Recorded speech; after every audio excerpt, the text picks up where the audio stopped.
Welcome to the Founderology Podcast. My name is Kathleen Wood, and I am the founder of the award-winning innovative company, Kathleen Wood Partners, a growth strategy firm dedicated to working with founder-led businesses to propel them to new levels of success.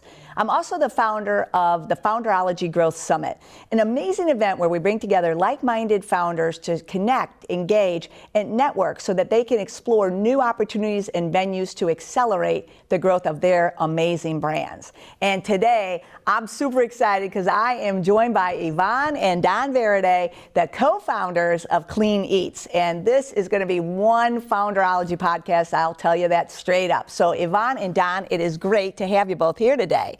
I had the pleasure to learn a lot about your concept. I'm also a customer of your concept down in St. Pete. Love it. And someday I'm going to figure out that frozen cookie idea, Evonne. But it is great to have you both here today. And I could talk about all of your background and share it with our audience, but I think they'd prefer to hear it from you. So can you share with us your origin story of how the two of you co-founded this amazing national brand that you're just growing so super fast right now? No, thank you for having us. This is amazing. Man, it has been a journey. I started back in 2008, and I was a farm kid. And farm kids, if you're one of them, you know that your parents they pick the path that you're going on. And my path was always fitness, physical therapy. But back then it was a 5-year program. It cost a lot of money. And so my mom's like, you're going to x-ray school. And I was like, okay. And so that's what I did. But I always had this passion for fitness. And so I went through x-ray school. I got a job. I got married. I lived the white picket fence. And that was just not the life for me. I had a little local gym, and I was taking kickboxing lessons, and my instructor got pregnant and went on maternity leave, so I got to take over the class for 12 weeks. I love it. It was amazing. I loved it. And one day, at the time, we were competing I was in figure and he was bodybuilding. And so we were prepping our own meals at our house. And the group of women, they were back in the corner. I could hear all this little chatter, and they're like, we work out all the time and we're not losing weight. And I was like, all right, I'm going to pop in. So I popped into their little discussion, and come to find out, they were going to McDonald's and Hardee's after class. Well, come on. You know that you can't outrun a bad diet, right? So I'm like, what if I prepped all of your meals? Now you have to think, this is like 2008, 2009. And there were 6 ladies. I prepped all of their meals for them. And so rumor got out really fast that this redhead at the gym was making all of your meals. And before I knew it, there was 500 meals that I was doing on a Sunday. Oh my gosh. So I fast forward to about 6 months later, and I had an x-ray student there, and I had some kind of lumps in me. This was the second time. I had melanoma probably about 6 months earlier than that. Wow. But then found these lumps. And so they scanned and found out that it could have been lymphoma. Went and had all these nodes removed. The doctor comes in, I thought I was a dead woman, and he's like, you just got a second chance to life, you better go live it. And I was like, I'm out. And so I got divorced. Talk about just throwing your life up into life-changing. I quit my x-ray job. I tore down my white picket fence, and I went to open up this thing called Clean Eatz. Wow, that is powerful. That's very powerful. Definitely life-changing. What makes you, at that point, what makes you say, I'm doing Clean Eatz though? What makes you decide to do it obviously a lot's going on, but I'm doing it now? Oh, I was like crazy back then because I thought everyone and everywhere needed, I am going to still change the obesity, right? But everyone needed to eat healthy, and I was going to bring healthy eating and that convenience and affordability to that, which is weird that you think about that so early into that. And that was like the mission. Like, I just wanted everyone, obesity rates, it just made me sick to my stomach, and I wanted to change that. And that's where. Wow. So your passion fuels your purpose, and then Don comes in on the business. So how does that happen? So the little town that she opened, Locale Cafe. Locale Cafe was our first one, yes. Was in this little town that I grew up in, right outside of the place where I grew up. And I had been training in bodybuilding already, and a mutual friend of ours who was a trainer at the gym introduced us after I spotted her in the gym working out. And to kind of set the tone, this area is all kind of farmland, meat and potatoes. So Right. when a new woman walks into the gym, it's like open season. And I kind of staked my claim very quickly, and I asked the trainer who she was and everything. And That's good, Don. she was mean mugging me the whole time and thought I was a jerk, but Thug. Yeah. we wound up meeting and went out on a date, and the rest there was history. But I was a carpenter for 15 years, and that was really the only thing I knew, the only thing I was good at, other than picking things up and putting them down, Right. lifting weights. And so I was getting ready to compete in another show and wound up backing out just because of my mental headspace. And then she comes along and says, hey, I'm going to compete in this show. And it just happened to be the same show that I had just backed out of. And I'm like, okay, well, if you're going to do it, I'm going to do it then. And so we wound up competing in the first show together. And then Ladies, yeah. I was like, I'm like, how far You got to do finish I the want to sentence, go with that Don. one? You have to finish the sentence. Everyone's hanging on right now. I was going to say, I was living in the closet at my cafe at this time. So I was going actual to physical closet an actual physical closet. of your cafe. Yes, because I Okay. couldn't afford rent. Okay. I couldn't afford much of anything except the gym membership. And that's where I showered and worked out and then came back to my cafe and ate. So I was going to say, ladies, if you can find a man that's going to live in a closet with you for 18 months, you better put a ring on it. Well, when love this. when I met you and we got involved in the cafe, that was in 08, 09, somewhere right around there when the housing market kind of tanked. Right? Yeah, yeah. And I knew that my career as a carpenter was going to get a whole lot harder, if not go away. Yeah. And by that time, I had been in it 12, 13 years, and I was burnt out. I just hated it. I was not enjoying it anymore. And I was looking for, what am I going to do next? And you know, the model that she had created was just amazing. And I had always wanted to do like a sports bar or something like Yeah. that. But I'm like, holy crap, this is awesome. And, you know, we had talked a lot in those first few months of us dating about going into business together. And our family thought we were insane. Sometimes they still do. But That's what families are for, Don. you know, I had a house of my own, a 2-bedroom ranch house. I had just bought a brand new Dodge truck less than a year prior to that. And I was making semi-decent money for a 20-something-year-old kid. And I just decided, you know, we kind of had a lot of late-night conversations. And I'm like, look, if we're going to do this and we're going to do it right, I have to start over. I have to eliminate all this debt. This little cafe is not going to pay Yeah. all of our bills. And so that's what I did. She followed me to the bank in the truck in her beat-up minivan she was driving at the time. And I walked in, dropped the fob on the desk, and walked right back out and let them have it, and then let them foreclose on my house, and I filed a personal bankruptcy. And Wow. then we just basically started all over from scratch. And so then we moved from the closet that she was living in next door to another closet that was an abandoned wedding, what do you call that, like a wedding dress place? Our landlord thought he upgraded us to like A bigger closet. Bigger closet. For both of you. It was vacant, so he's Yeah. like, you guys can set up there and sleep in there if you want to. So it was great. I mean, we were loving it. That was, looking back, that was some pretty fun time. it was super fun. Yeah.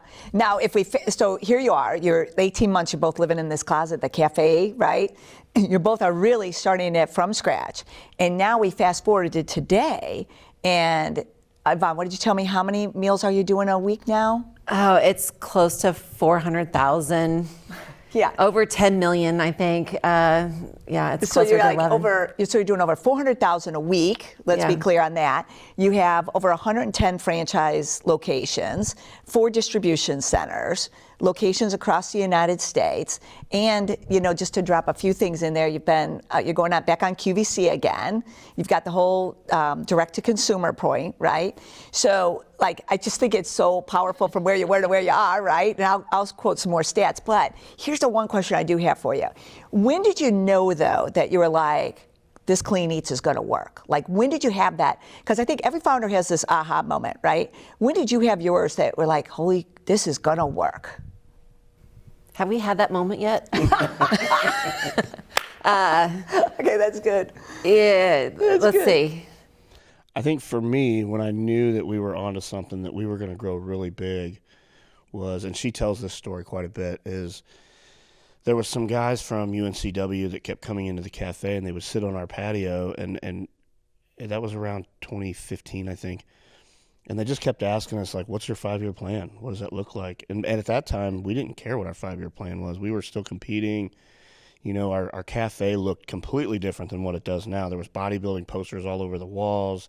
The tables were decoupaged with, like, some of our favorite magazine articles and friends that were big-time bodybuilders at the time. But it didn't matter. You know, like, elderly folks, teenagers, everybody loved the atmosphere in there. It was really weird. Right.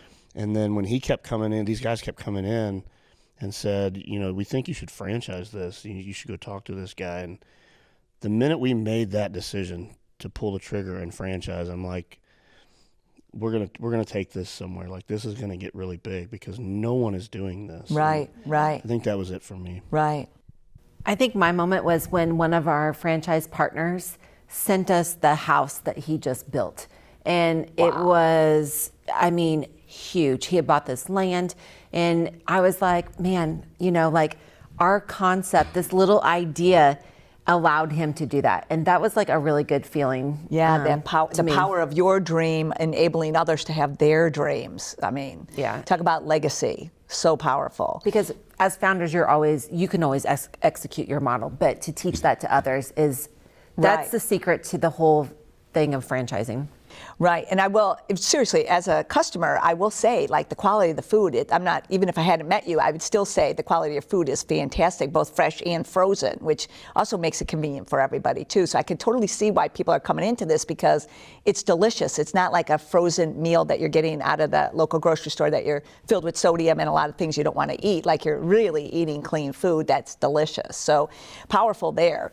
When you think about both of you in the business and you're growing the business, how do you what lanes do you both play in, or do you play in the same lanes together? Because I think partnerships as you're growing, whether it's, husband, wife, I was in partnership with my sister, I have business, friends, things like this. What would you say, how do you keep that partnership productive and positive for both of you?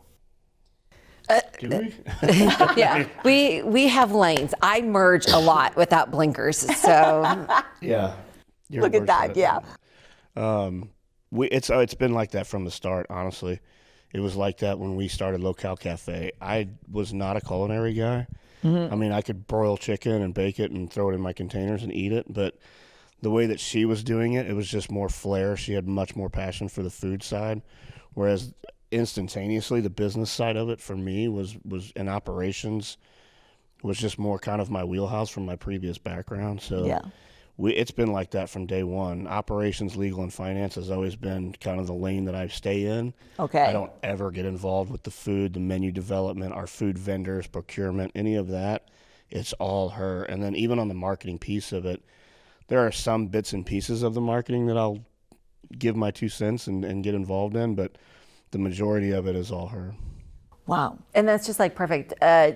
Like, just listening to how he described that, we always describe ourselves as that he is black and white. It's either black or it's white. And then I'm like full of color and 50 Shades of Gray. So I'm everything in between his black and white. Well, look at that. It so matches the outfits too right now. It's perfect. So you're in bright green, and Don got a nice black and white and blue going on, which is perfect. So I am also curious, if you're doing like 400,000 meals a week, 10 million a year, and you've got these distribution centers across the United States, how big is your team at this point then too? We have 20 people on the franchise side in our corporate office headquarters. On the Clean Eatz kitchen side, maybe 200.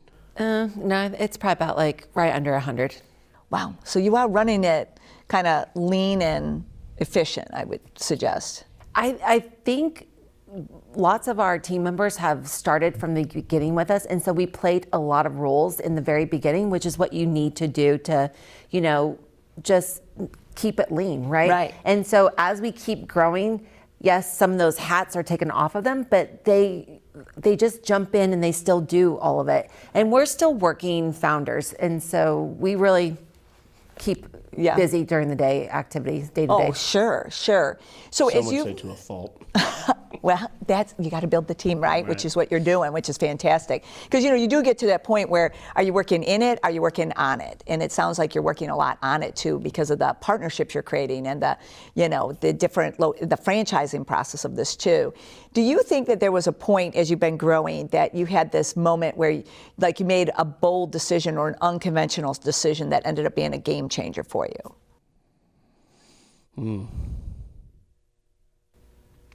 I would have to say opening Clean Eatz Kitchen. Oh, that's a good one. Why would you say that?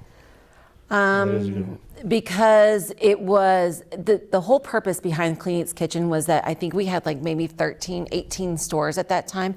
And I was telling you guys about the phases of a founder, right? And I was like, we are the, and we really weren't. We only had 13, but all the blood, sweat, and tears that went into those 13 cafes, you have that. And when you start mentioning your name, no one else knew it. And so for Clean Eatz Kitchen, I'm not saying he was against me, but he was very I don't know about this. And I'm like, yes. But Clean Eatz Kitchen is the way that we could be national, right? And so I'm like, we look a lot bigger than what we currently are. And if we can service everyone from the West Coast to the East Coast and everything in between, man, that's a brand. And that also gave our franchisees more buying power, because if we were using more procurement and supplies in our distribution, so all of that went back to the savings of our franchise owners. And the kitchens have let you really do a lot of things now, because you have 4 of them, right? So you're able to do a lot of things now that were not limited just to the cafes either. To add to what she was saying, she said that I was against her. It's not that I was against her. I think we had two different... Yeah, clear the air. We had two different visions of what that company could have been, should have been, whatever you want to call that. Mine was always, I wanted to kind of mimic what Domino's did, which was create a commissary or a supply chain system for the owners, vertical integration. Right, basically. totally. And then hers was always to fill in these food deserts, and it took about 6 or 7 years, but now we kind of merged the did two. both. So that company, we honestly accomplished both of them. Well, and think of what you're doing to save labor too. Now you're getting the franchisee is not, they're prepping some, but they also have the frozen, So it's a beautiful relationship. I have to throw one more stat out there that you shared with me though, because I think the kitchens also allowed you to go on QVC, right? So when you're first on QVC, how many meals did you sell in how many minutes? The first time we did not do very well because QVC categorized us as alcohol. And so it's limited amount of states that you can do. But the second time when they categorized us correctly, we sold 1,000 boxes, which is 6 meals in each box in 7 minutes. So 6,000 meals, 7 minutes. That's got to be like a land speed record. I just have to say it was crazy. Yeah. Because I was... The first time, because they talk to you and they're like, we're not hitting quota. They're in your ear. And so you're getting all nervous, And so the second time you're on there, they're like, keep going. I was like, yes, and I didn't know. I just kept talking and kept turning my food over in the container and yes, it's the best. So it was super great. cool. That is very cool. All right. So a couple things for you. When you think about being a founder, what do you think is one of the most overlooked traits of a founder that you have found important for you? Overlooked as like sometimes people will say it's an overlooked trait, but it actually is your superpower, like resilience, grit. For me, everybody says I'm always quiet. They're like, you never talk, you're always so quiet. And it's not that I'm shy. I mean, I'll sit here and yak your ear off, but that's the way that I kind of listen and comprehend things. So it's always a joke. If we're in a conference room and there's a big meeting going on, I will literally wait until the last person is done before I speak, or, it's just kind of how I learn and comprehend things. I don't know. I like it. Listening is a very important skill, though. I feel like I have 2. One is your gut instinct. We were just talking on the panel previously with these guys, and they were talking about all these focus groups. I have been through focus groups, and my gut has told me, no, this is the way to go, and it's always right. So trust your gut. Those are your instincts. Don't question. You can question it, but usually it's right. Yeah. And then the second one, I think as founders, you constantly are getting problems, and you can either take those problems and you can sulk and do it, but I really changed my mindset recently that every problem is a gift. And that gift is going to be a solution, or it's going to create something for you. So if you look as everything that's coming in as problems as your gifts, it really changes your mindset and changes your whole aura about you. Oh my gosh. I want everyone to take a note on that, because one of the things I always ask about is what's your mindset relative to this? Because being a founder can be a lonely path. It could be a path where everyone's telling you you're crazy. It could be a path where it's got roller coasters to it. So having a mindset, so that idea of looking at problems as a gift, that is a gift you just gave everybody, because I think that is a great approach to it. The gut instinct thing is huge too. I'll never forget, there was one time early on in our company where we had somebody that was close to us said, I'll never forget this, that you can't run a business on gut instinct. Yeah. And I've never forgotten that comment. And we're so big on that, and it's crazy how her and I's gut instinct are like intertwined. They're paired. Right. Like, she could have a gut instinct on something and just look at me and I already know what it is and we'll feel the exact same thing, and then we'll talk about it later and we're like, we were both right. See, that's what I love, though. I love, like, in working with a lot of founders, I love the art and the science of it, right? Like, I believe that, great founders have great strategic plans, because you better plan for your success as opposed to react to it, right? But it's got to be married with nobody knows your business better than you. So your gut instinct with strategy is, I think it's one of the superpowers that founders have. When that all connects, because your point about passion and purpose, the gut instinct to a plan, now you're really, you can do anything at that point, right? You really become unstoppable with that level of clarity. So, Don and Evonne, I could talk to you for like hours, because I'm still going to try to get a recipe or two out of you. But besides that, we always end kind of with our fast five. So you ready for 5 fast questions? All right. Number 1 question is, if someone was going to go to Clean Eatz, what would be the one menu item you would tell them that they must try? I get this first. Okay, what is it? Turkey burnt-in flatbread. I knew it. Okay, turkey, what is it? Turkey burnt ends. Okay. Cuban flatbread. Dang, all right. Or anything with the turkey burnt ends in it. Okay, I'm putting that on my list. Don? Then I'm going to back it up with the epic chicken wrap. And the reason for that is because that used to be another menu item. And I'm the one that always went into the cafe and put it in a wrap. And she's like, okay, well, the one thing he contributed, to the menu. All right, I will take the buffalo chicken quinoa bowl, though, because that was delicious, that was good too. All right, what's one word you would use to describe your journey? Chaos. Don? Integrity. Ooh, I love that. Beautiful blend there. Okay, what is one piece of advice that you would give to the founders that are listening right now that are kind of going on their own journey? What's one piece of advice you'd give to them to inspire them, motivate them to keep moving forward? I would say trust your gut. Stop listening to the voices outside and trust your gut. Love that. I would say eat humble pie, because humbleness will get you 10 times farther than a big ego. Wow, that is good. That is good. Those are 2 great ones. Thank you for that. What book would you each recommend to our listeners that they should take in from your perspective? For me, the biggest one that's changed my life as a business owner is Jocko Willink's Extreme Ownership. Extreme Ownership. When we first started doing this, especially when we franchised, she made the joke about me being very black and white. She wasn't joking, and early on, I would get very mad, very aggravated, very frustrated, and pissed off when owners would not do things our way and step out of line. It used to bother the crap out of me until I read that book, and I'm like, okay, this is on me. Like, I have to take ownership of this, and it taught me how to kind of take a step back and be a little more patient, a little more calmer, and look at things from outside in. So that's good. Thanks. Evonne? I'm going to say, if you're in franchising now, start with your why. Yeah. Because your why is, we're in that generation right now where customers want to know the why behind that. If you have not jumped off on that journey, I would say pick up, it's a brand new book called The Universe is Hiring. And that will take you through the process of that why. Wow, the universe is hiring. I've never heard, okay, that's good. All right, Extreme Ownership, it starts with why, and the universe is hiring. All right, where can people learn more about both of you and about Clean Eatz? How would they find out more information? Mine is just Don Varady on Instagram.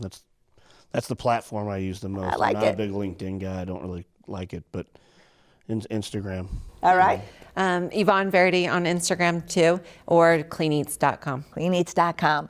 Look, Evonne and Don, this has been great having you here today. Thank you so much. Congratulations on all your success. I mean, it is an amazing journey to think about where you started, and where you are and where you're going to continue to go. So we just wish you just continued success. I know we're going to have more conversations together. So thank you both for being here today. And I want to thank all of our listeners for joining us today, because I always say this, I hope you were taking notes, because there was a lot that was put down here today. And as you continue to move forward, continue to be inspired and motivated by great trailblazers and leaders like Don and Evonne. And until next time, please make sure you subscribe, get your friends to subscribe, and keep pushing those possibilities to break through. Thank you so much, and have a great day.